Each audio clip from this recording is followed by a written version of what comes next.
Hello! So ako po si Madam P at ito yung reading natin for Earth Sign, Taurus, Virgo, Capricorn. Take only what resonates. For those of you na hindi pa nakaka-subscribe sa ating channel, hit lang ang subscribe button, notification bell. Ma-appreciate ko lahat ng likes, comments, and share ninyo guys. So sana gawin po ninyo yan sa baba. And yeah, let's start your reading. What do we have here for Earth Sign, Taurus, Virgo, and Capricorn? Para sa mga gusto magpabook ng reading, Madam, space P, space pa sa dulo. Yan yung aming Facebook page. Yan ka pwede mag-inquire. May admin ako na mag-a-assist sa iyo. Please do follow me na rin doon. And sa aming TikTok, Unipri, UNIPRI. Let's start. What do we have here? Instagram namin, Madam Unicorn P. Okay. The Lovers is here, followed by the Nine of Wands, Aries, Leo, Sagittarius, Gemini, Energy, Major Arcana, the Lovers. Okay, so nakikita natin sa'yo, you are currently in a relationship or connection na with the Nine of Wands. May mga challenges, no? Pero nandun yung with the Queen of Cups, yung pagmamahalan or yung, kumbaga sa connection na to, hindi pa rin kayo nagpapa-apekto sa kung ano man yung sinasabi ng ibang tao sa inyo. Okay? I feel like with the Four of Cups, may mga naging dahilan na rin or, nasubok na ng ilang beses itong relationship connection na to. Pero, ayun, normal yun yung pag-aaway with the Five of Wands. Nanatili pa rin yung connection kahit paanong ingay yung nagawa ng relationship na to. So, yung iba sa inyo, hindi basta-basta yung naging problema, yung pagsubok, kasi nandun yung pwedeng hindi lang yung kayong dalawa lang yung nakaalam. Pwedeng kumalat pa sa iba yung kung ano man yung nangyari or nangyayari sa connection ninyo, pero hindi kayo natinag o hindi kayo nagpatinag dito sa kung ano itong problema na ito. Okay?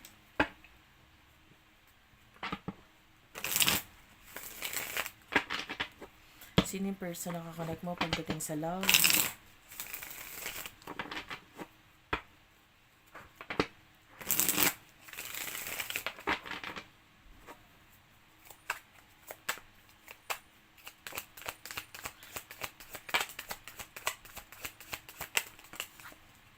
You do have here the Devil.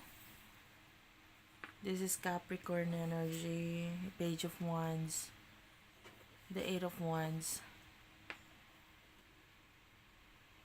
To tell you honestly, no? Actually, hindi ko to in-expect. Kasi okay naman yung energy nung una dito sa side mo. Pero with the Devil, nakikita natin itong person na to as a manipulator. Kaya kanyang i-manipulate or alam niya kung paano kanya mamanipulahin, paano kanya mapapasunod, ano yung dapat niyang gawin or sabihin para mapaniwala ka niya, para mapasunod ka niya. And yung manipulation, hindi kasi siya laging toxic in a way. Pwedeng yung manipulation, it could be sasabihin niya or gagawin niya yung mga bagay na gusto mong or magiging dahilan para gawin mo naman yung mga bagay na gusto niya. Okay, so kumbaga pwede may mga sasabihin siya sa'yo para in a way mauto ka niya. Yun na yung term, mauto. Page of Wands, I feel like itong person na to is very immature. And with the Eight of Wands, I feel like may mga ginawa siya o may mga hindi siya kayang gawin, nakikita niya ikaw yung kayang gumawa nun. And Five of Swords is also at the bottom of the deck. So, itong person na to, medyo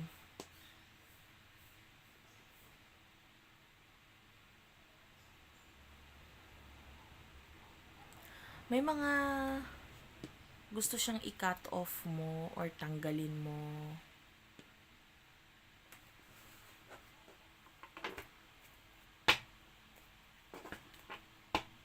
I feel like hindi siya ganun na nagtitiwala sa'yo.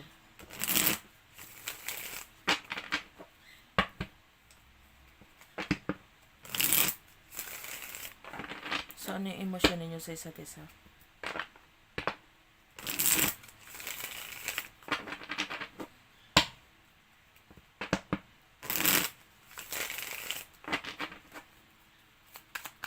Anong emosyon ninyo sa isa't isa?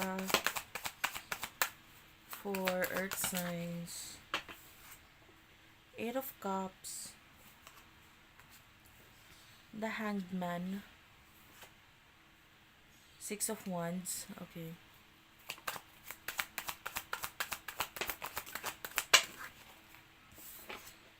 Ten of Pentacles. 4 of Swords. The Wheel of Fortune. And 6 of Pentacles. 10 of Wands is here at the bottom of the deck. With the 8 of Cups, nandun yung, I don't know, it feels like, hanggat kayang tiisin, parang ganun. Kasi with the Hanged Man, hanggat kaya mo siyang dadalahin mo. Baga, kung ano man yung mga bagay na hindi niya kayang gawin, kaya mo namang ikaw ang gumawa nun para sa kanya, parang ganun. Hanggat kaya mong intindihin mo. The 6 of Wands is also here.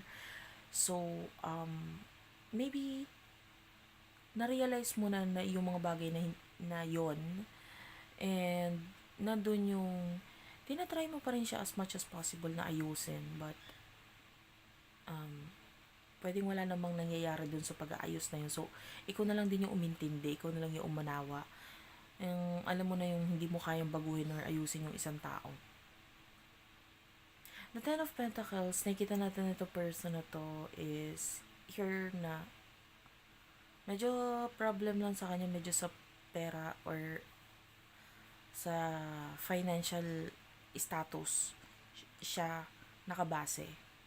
So, I don't know kung ikaw yun sa pera mo or sa pera niya, but depende sa estado ng finances, yung feelings ng person na ito sa'yo. Pag may nakikita siya na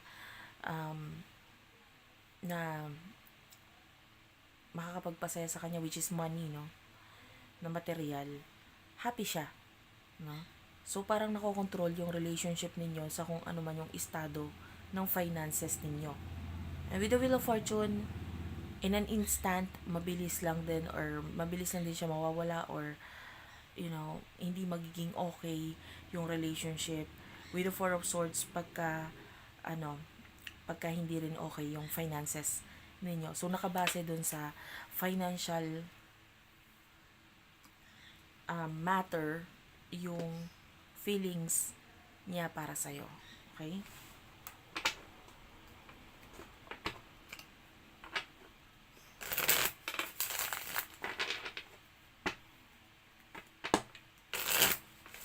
In the future, what do we have here in the future for you? Okay, wait lang, nagliliparan yung cards. You do have here the 3 of Wands, 2 of Wands, and the 10 of Swords.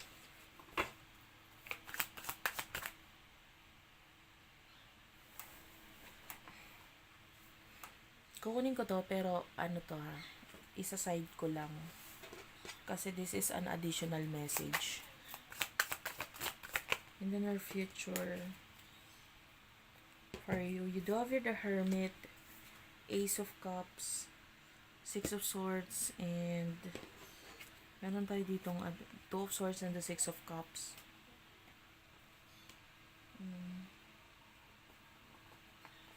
The 3 of Wands and the 2 of Wands, alam naman natin kaya mo naman talaga.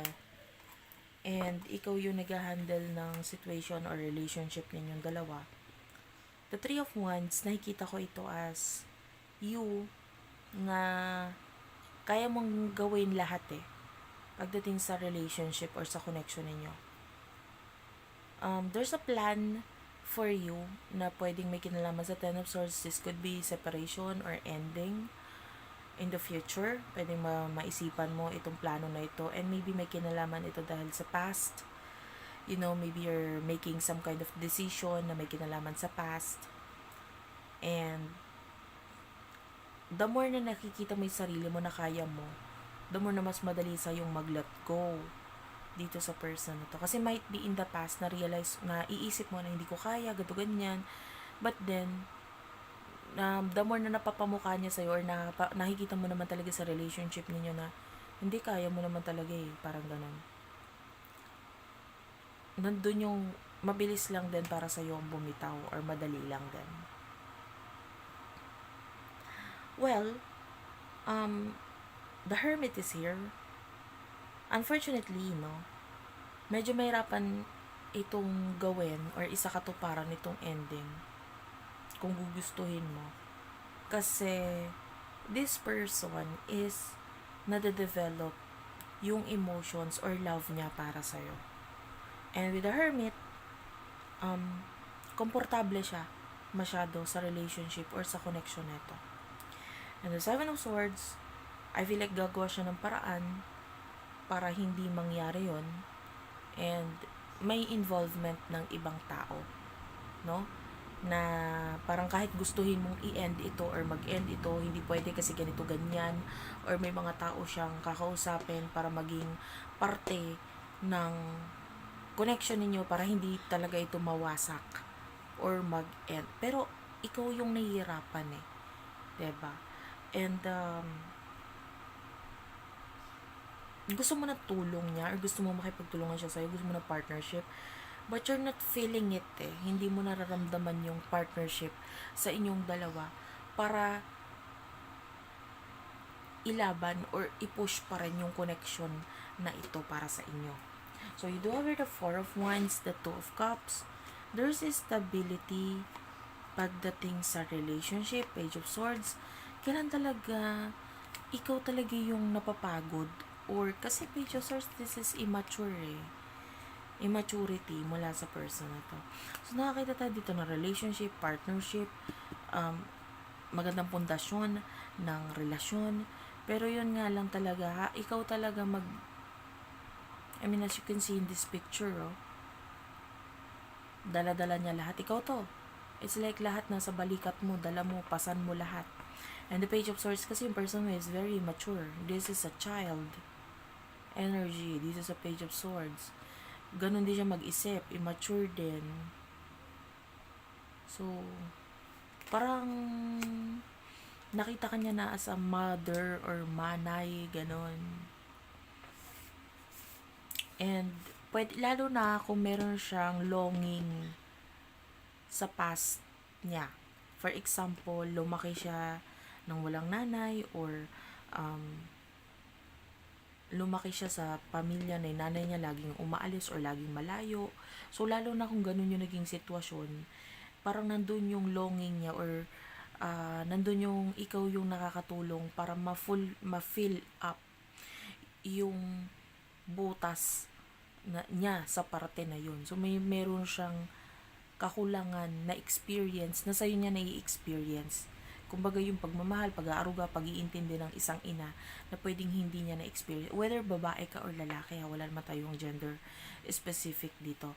Basta nakuha niya sa'yo yung energy na ikaw yung umiintindi sa akin sa mga bagay na na alam kong yung iba hindi nila kayang intindihin.